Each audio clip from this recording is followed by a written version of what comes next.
Assalamualaikum Bapak dan Ibu Guru Hebat, perkenalkan nama saya Arif Dwi Setiawan, saya adalah CGP Angkatan 8 dari Kota Semarang. Hari ini saya akan mempresentasikan tugas koneksi antar materi modul 2.1 pembelajaran untuk memenuhi kebutuhan belajar murid melalui pembelajaran berdiferensiasi. Tibalah kita masuk ke dalam tahapan yang terpenting dalam program pendidikan guru penggerak. Kenapa ini menjadi terpenting? Yang di dalam modul 2.1 inilah jawaban atas ilmu yang telah kita dapatkan selama ini untuk bisa diwujudkannya dalam implementasi pembelajaran sehari-hari di kelas yang dampaknya bisa dirasakan langsung oleh peserta didik. Bukankah tujuan utama kita adalah mewujudkan siswa yang memiliki kemerdekaan belajar yang sesungguhnya, memiliki kemandirian rasa serta karsa untuk maju menjawab tantangan zaman? Membekali mereka dengan ilmu-ilmu yang mereka butuhkan serta melejitkan potensi mereka berdasarkan kodrat alam mereka masing-masing. Bukankah siswalah aktor utama yang benar-benar ingin kita majukan? Bukankah kita pendidik hanyalah sebagai fasilitator untuk dapat menumbuhkan keberanian dalam diri setiap siswa untuk maju tanpa mengenal rasa takut, memiliki dasar keyakinan dan keimanan yang kuat, menyadari potensi yang terpendam dalam dirinya, memiliki keyakinan untuk dapat mewujudkan mimpi-mimpinya serta mampu memberi dampak ataupun manfaat yang positif bagi lingkungan sekitarnya? Ya benar, pembelajaran berdiferensiasilah jawabannya. 1. Apakah saya mengubah pemikiran saya sebagai akibat dari apa telah saya pelajari? Ya otomatis. Mau tidak mau insight baru atau pengetahuan baru itu pasti akan mengubah persepsi kita akan memahami realita yang ada. Yang menjadi pertanyaan selanjutnya adalah seberapa penting pengetahuan itu mewujudkan harapan serta impian yang saat ini kita miliki. Jika jawabannya itu sangatlah penting, sudah tentu kita akan melakukan perubahan demi terwujudnya kemerdekaan belajar murid yang sesungguhnya dengan dasar ilmu yang telah kita dapatkan. 2. Bagaimana perubahan pemikiran tersebut berkontribusi terhadap pemahaman saya tentang implementasi pembelajaran berdiferensiasi?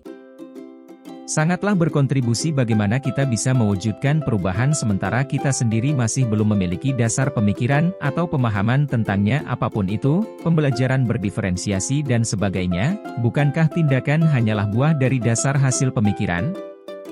Baik itu disadari maupun tidak kita sadari, sengaja maupun tidak disengaja.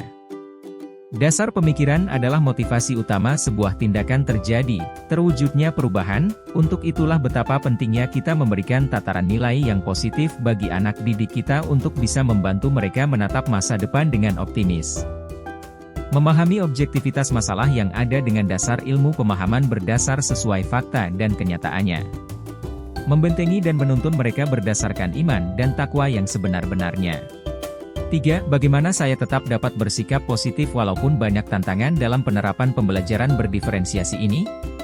Saya akan selalu bersikap positif karena mimpi saya lebih besar dari masalah dan tantangan yang saya akan hadapi, yaitu mewujudkan kemerdekaan belajar murid yang sesungguhnya. Pertanyaan sesungguhnya adalah bagaimana pembelajaran berdiferensiasi ini agar dapat lebih mudah untuk bisa diadopsi guru lain secara mudah dan efisien memanfaatkan tool-tool yang telah disediakan. Inilah pertanyaan yang harus kita cari jawabannya bersama. 4. Jelaskan bagaimana pembelajaran berdiferensiasi dapat memenuhi kebutuhan belajar murid dan membantu mencapai hasil belajar yang optimal. Jelaskan pula bagaimana Anda melihat kaitan antara materi dalam modul ini dengan modul lain di program pendidikan guru penggerak. Sudah jelas bahwa setiap murid memiliki keunikan masing-masing, baik dari kesiapan, minat, gaya belajar, kecepatan, latar belakangnya, pengetahuan yang sudah dimiliki, nilai-nilai yang dipegang, serta masih banyak lagi.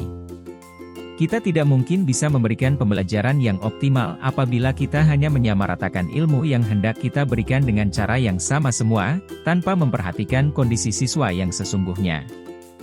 Kalau pembelajaran yang monoton tetap saja kita pertahankan, yang ada adalah masalah kebosanan, apatis, timbulnya kesenjangan, pasif serta lambannya kemajuan peserta didik, dikarenakan siswa merasa aspirasi serta potensi mereka tidak terwadahi.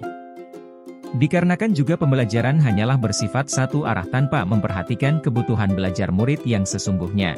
Kesimpulan: pembelajaran berdiferensiasi adalah upaya nyata guru yang bisa atau dapat dilakukan secara proaktif di kelasnya demi mewujudkan pembelajaran yang optimal dan efektif berdasarkan keunikan masing-masing siswa di kelasnya untuk bisa maju dan merasakan kemerdekaan belajar yang sesungguhnya. Dengan kata kuncinya adalah unik, menyenangkan dan bermakna. Hal ini dapat dilakukan di kelas apabila guru sadar betul perannya dan berpihak pada murid untuk mewujudkan pembelajaran berdiferensiasi ini. Terima kasih sudah menonton video ini, semoga video ini bisa memberikan gambaran yang utuh dan jelas akan pembelajaran berdiferensiasi bagaimana seharusnya dijalankan.